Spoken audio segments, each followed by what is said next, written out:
Generating traffic and sales can be a challenge for online merchants.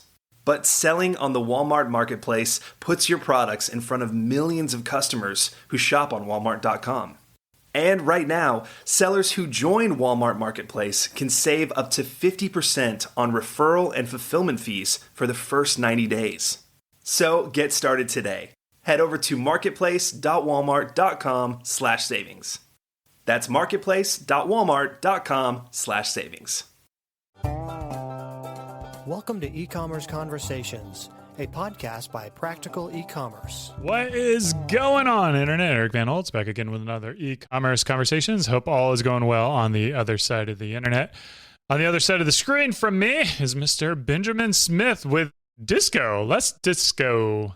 What's up, man? How's it going, Eric? Thanks for having me on. Doing all right, doing all right. We were commiserating before we hit record. It's been a challenging past couple of months for both Beard Brand and Disco, man. Before we get into that, why don't we talk about what your company does and a little bit of your journey? Sure. Yeah. So my background, without boring you and the audience too much, started in gym ownership. I owned 2 boutique gyms right out of college for about 3 or 4 years and, grew those to a pretty comfortable level and was sort of faced with the decision of, do I open more gyms or do I, hopefully sell these and start something else? And I landed on the latter. And, given what's happened with COVID, I got pretty lucky there as far as timing goes, getting out of the gym business about a year before COVID hit. So, sometimes you get lucky, sometimes you don't, I suppose. So that's kind of my journey before Disco. After I parted ways with the gyms, I, was looking for something in an adjacent sort of like health and wellness category, and personally had struggled with, some acne issues, pretty standard for a lot of folks, especially men, and, was able to sort of fix those problems with natural skincare products. And that's sort of what led me to look into the opportunity more and eventually led to starting Disco. So yeah, there was like a personal element to, starting Disco, which is a men's skincare brand that focuses on sort of like clean or natural ingredients. And that's kind of, what I've been working on the last 2 years or so. We launched October of 2019. So just had our 2-year anniversary. What was that, 6 days ago? So yeah, like you mentioned, it's been a little bit of up and down, as it always tends to be with starting any company. And the last couple of months have been pretty challenging, which we can dive into in this conversation too. Yeah, congrats on hitting 2 years. I think there's very few businesses that make it that far. So that's kind of one of the steps in the journey. You went a little bit different route. You believe in bootstrapping, but you also have done some fundraising as well to help scale up your business, right? Yeah, that's right. I think if I could do it all over again, which is easy to say in hindsight, right? I would have been a bit more rigorous around, product market fit testing. So, I think the category that we're in, which is men's skincare, is still pretty like nascent. But that said, I probably would have, taken more time to sort of test the market, put up dummy marketing funnels, et cetera, to really understand like the customer acquisition side of the business before I moved forward. That to say, like, we have made it work and we're making it work in a decent fashion now.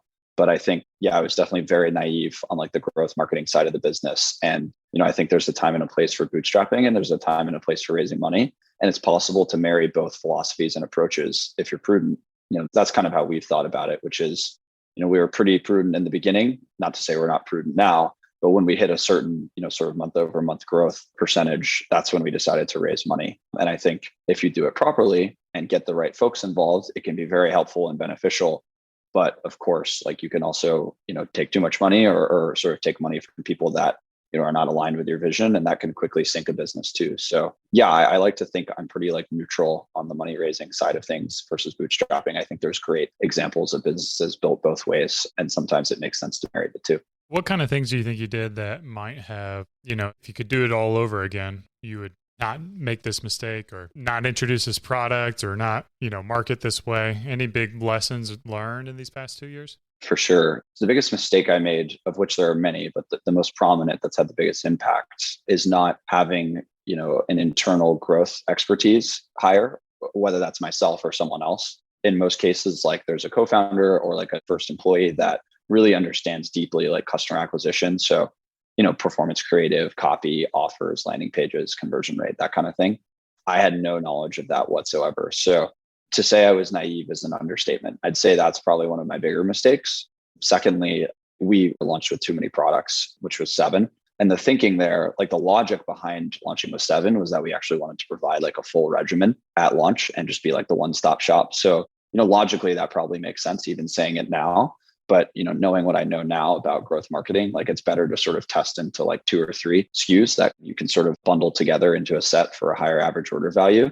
And then over time, you can sort of expand from there. So that obviously takes up more cash flow to launch with 7 versus 2 or 3.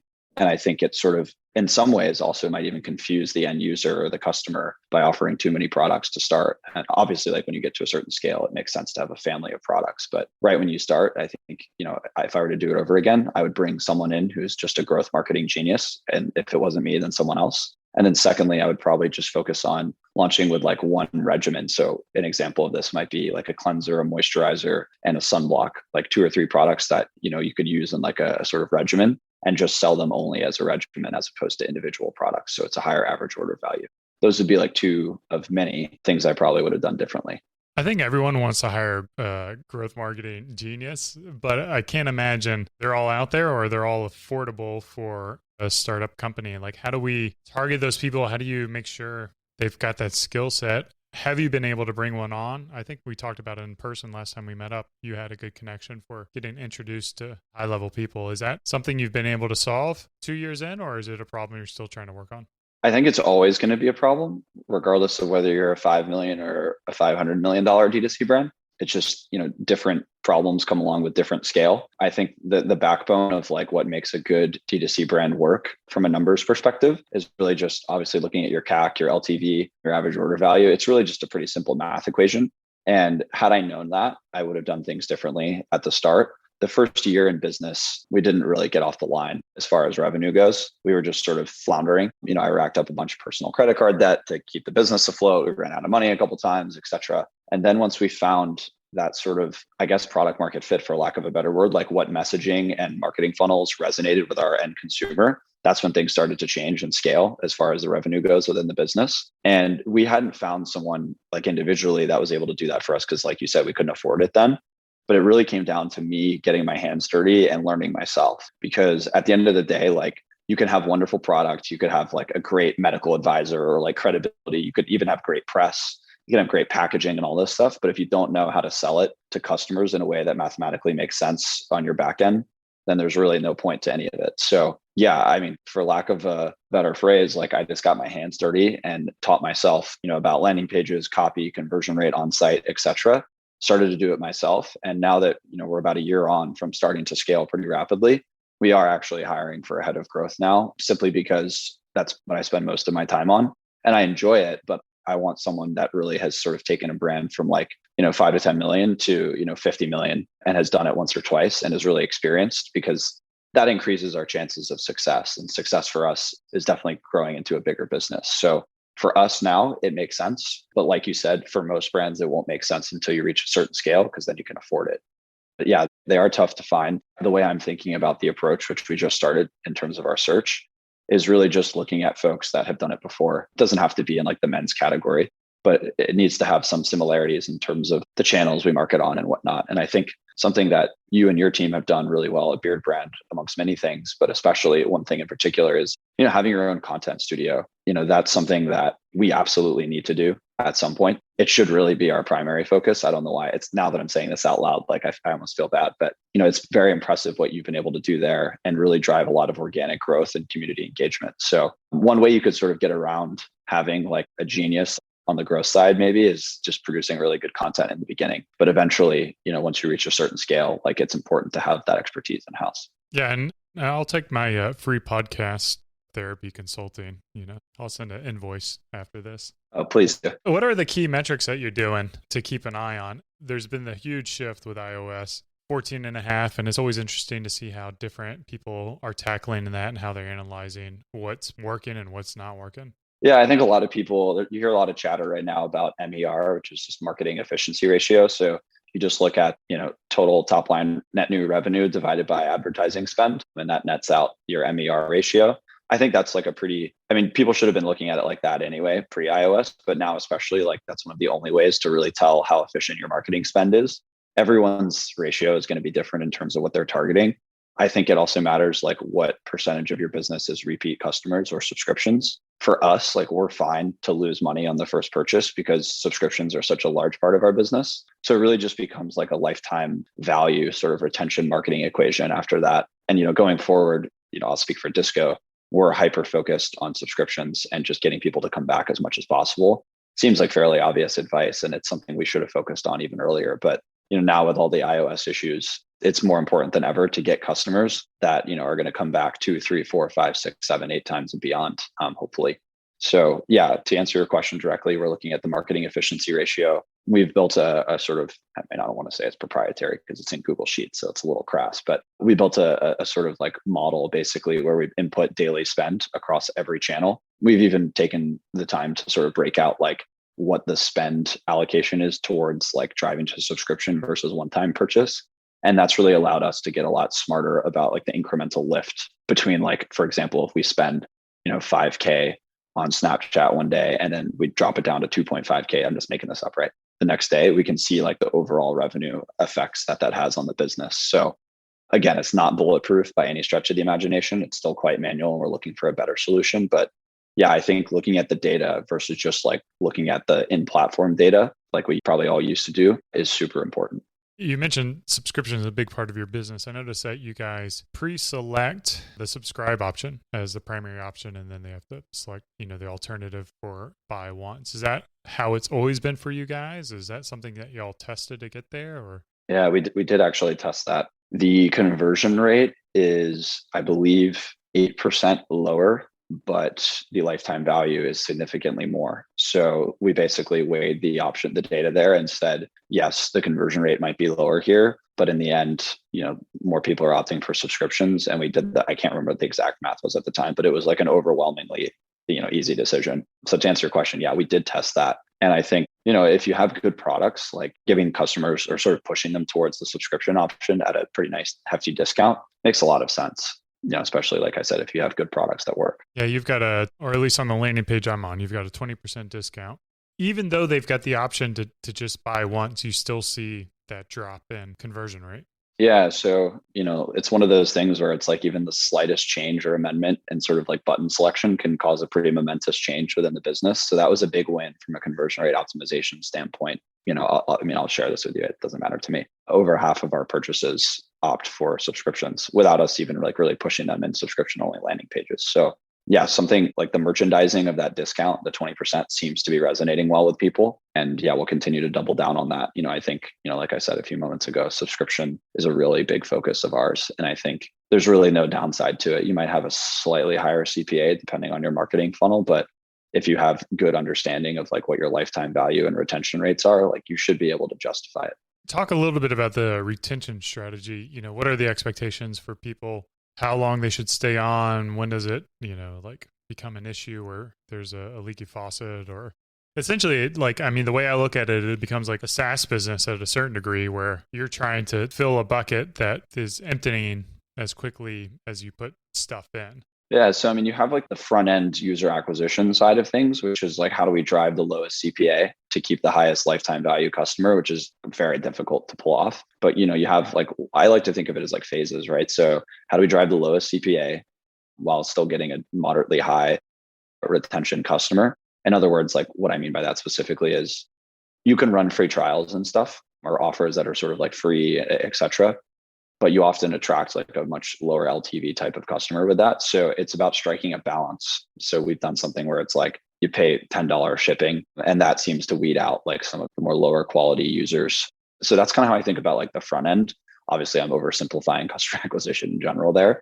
But on the back end, to address your question around retention, it's email flows, it's providing value and education to customers. Something we just did or deploying, actually this week is anytime you opt in to a subscription, you actually get a 30-page skincare Bible that our team made, which basically is like a crash course on how to take care of your skin with lots of like beautiful visuals and branded graphics and some humor as well. So it's not like 30 pages of just typeface and, sort of boring content.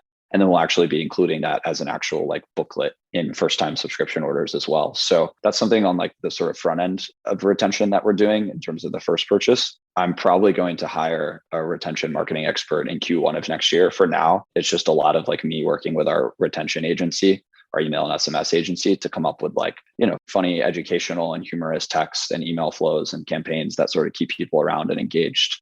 It's super tough. And I think, the last thing I'll add is just like, again, having a really good product that actually works is the best way to keep people around. There's some churn hacks as well.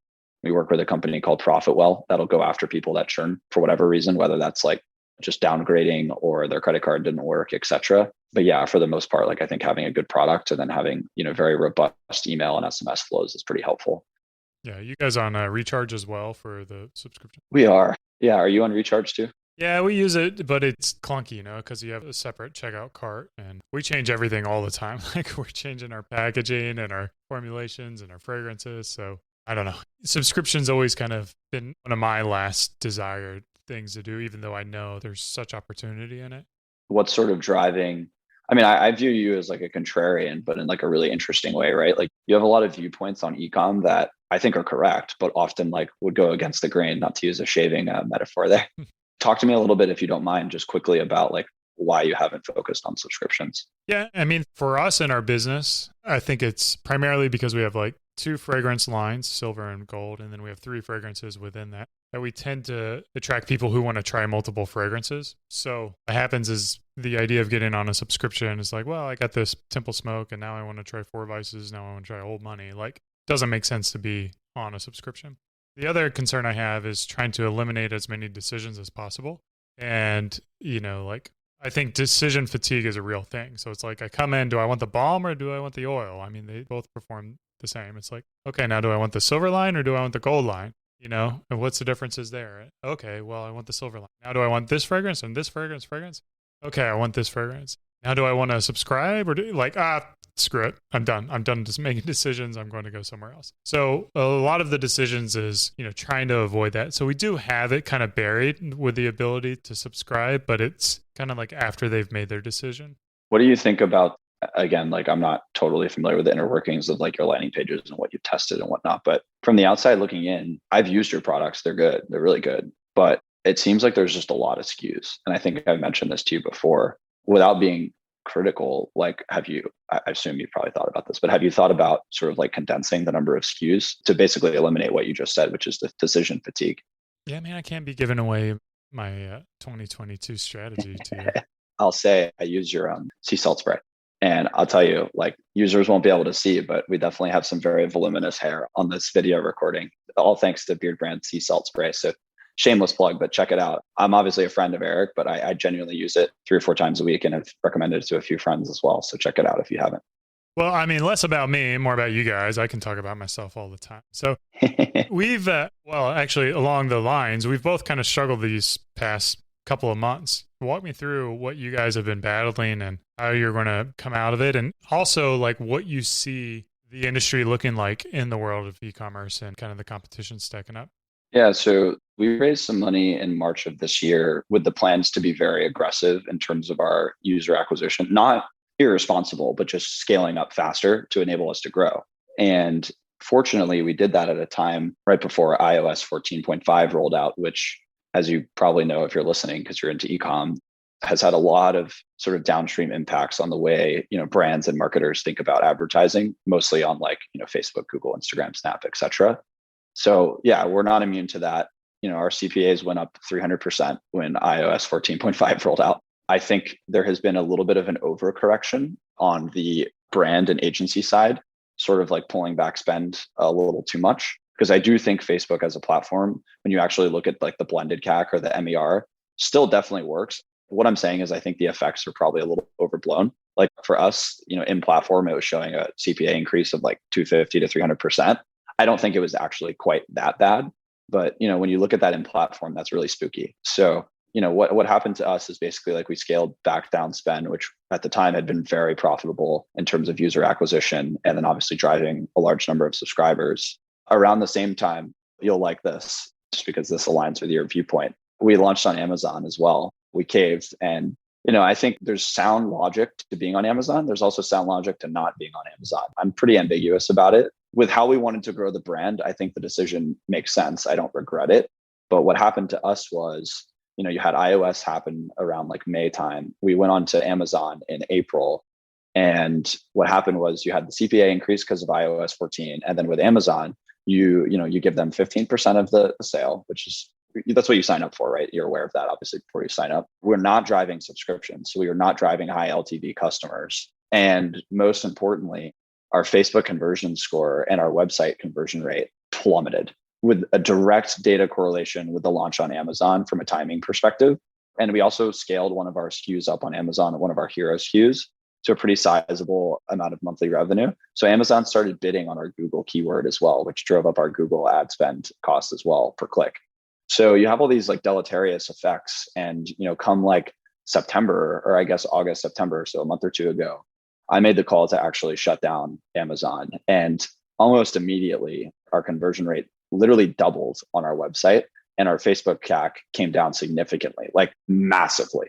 So look, I think iOS 14 is certainly having impacts on all different sizes of businesses. I can speak from Disco's experience and say, while I do think there is some merit to being on Amazon, just because lots of users shop there, if you're really focused on like owning the customer experience and subscriptions, and you're sort of like below 10 million in revenue, I don't think it makes sense to be on Amazon, like period. Doesn't matter really what the product is. I do think there are some instances where it could make sense to offer like unique bundles or multiple quantities of things. For example, like maybe body wash for us, but it is not a core part of our strategy anytime soon.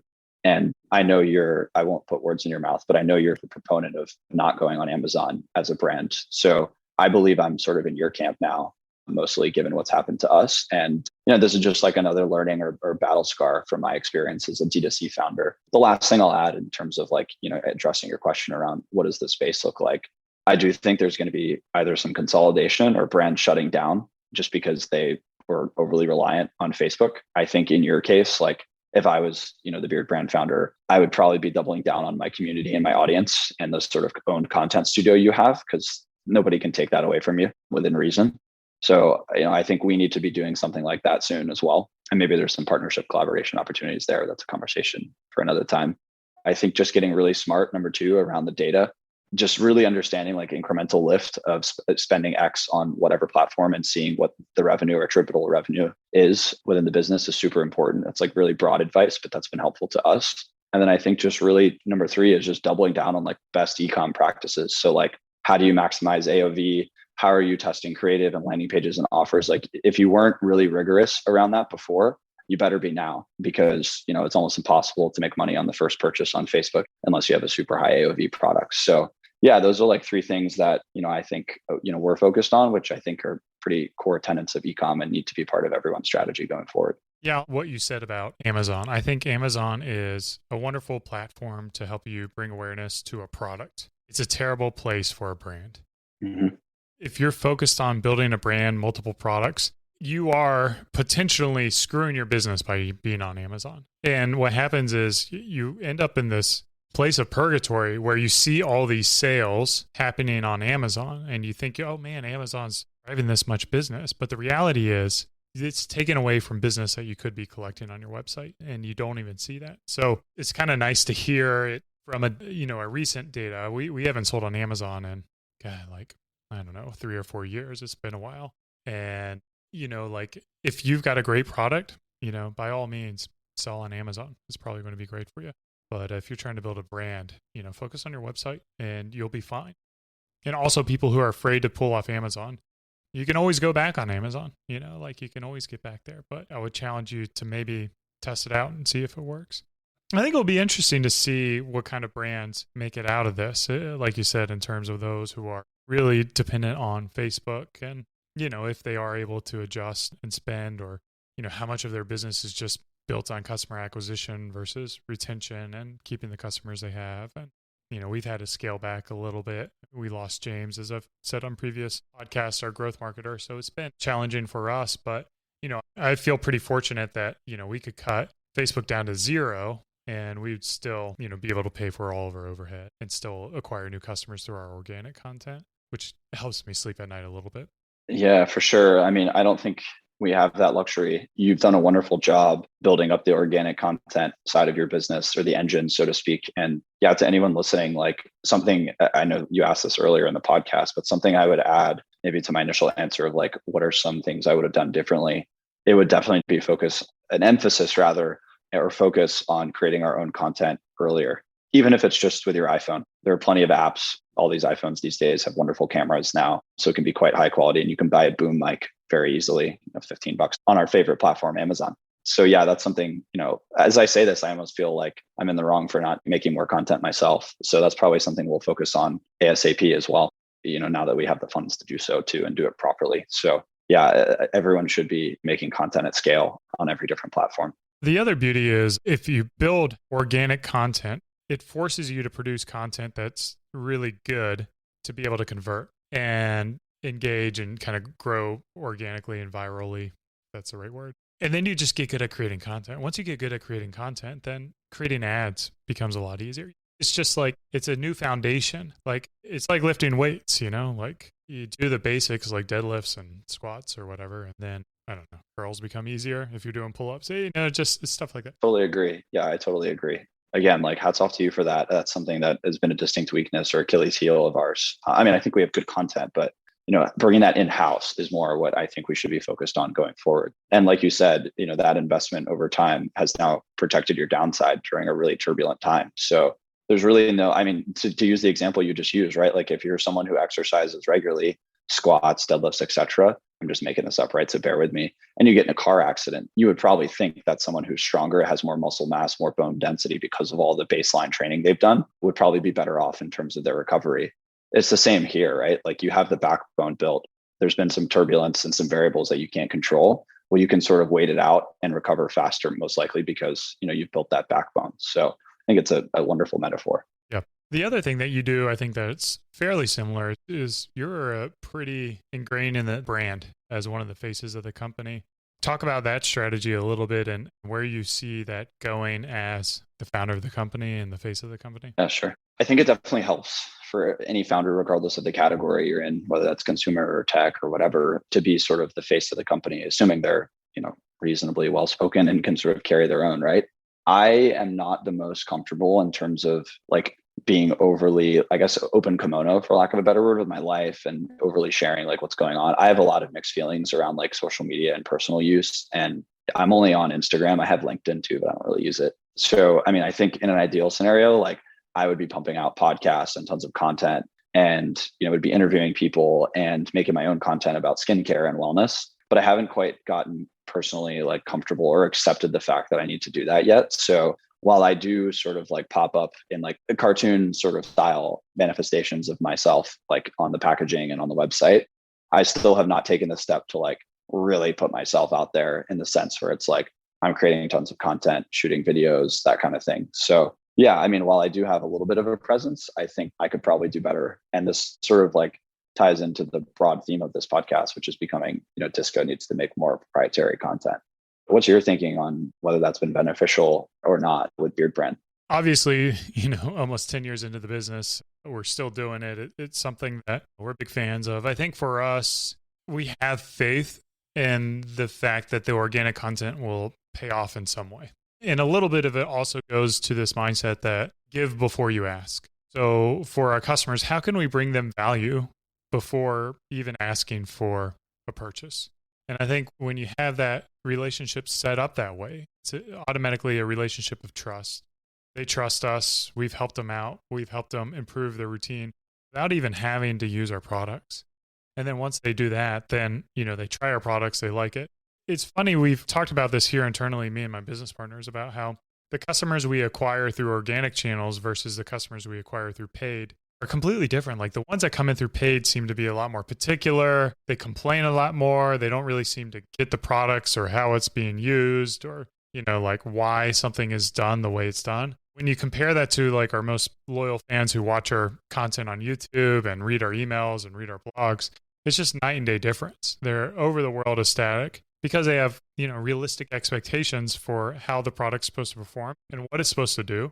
And not to say that our ads like overhype or overpromise stuff, but when you get a guy like Greg Brzezinski, who's just like incredibly attractive and like a, top percentage, handsome looking man and beard and hair and all this stuff, then, when you look in the mirror and if you don't look like Greg, you may have, I don't know, a little bit of disappointment. But Yeah, I love it. I love it. And then now we've got like 1,000 pieces of videos that we can pull from. We can make ads on demand. And like we're able to grow our TikTok to 300,000 followers in just a few months based on content that already existed. We didn't even have to create a single new piece of content for that. So yeah, I would highly recommend it. I mean, you can swing by the Beard Brand office and I'll share some ideas and what might work for you. Yeah, I think it's not scary. It's like a little foreign. Like obviously I know what goes into making content at a high level, but to actually understand like at a deeper level, like who's in charge of this?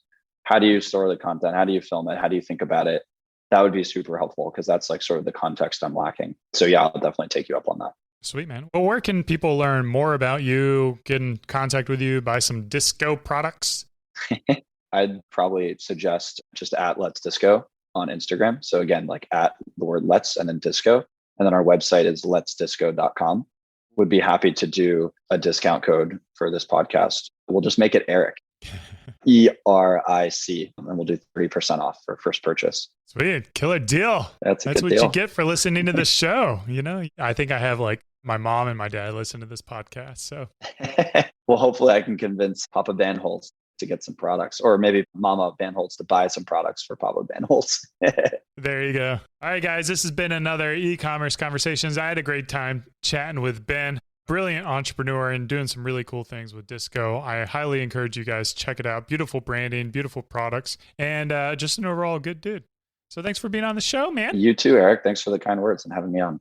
All right, cheers and keep on growing.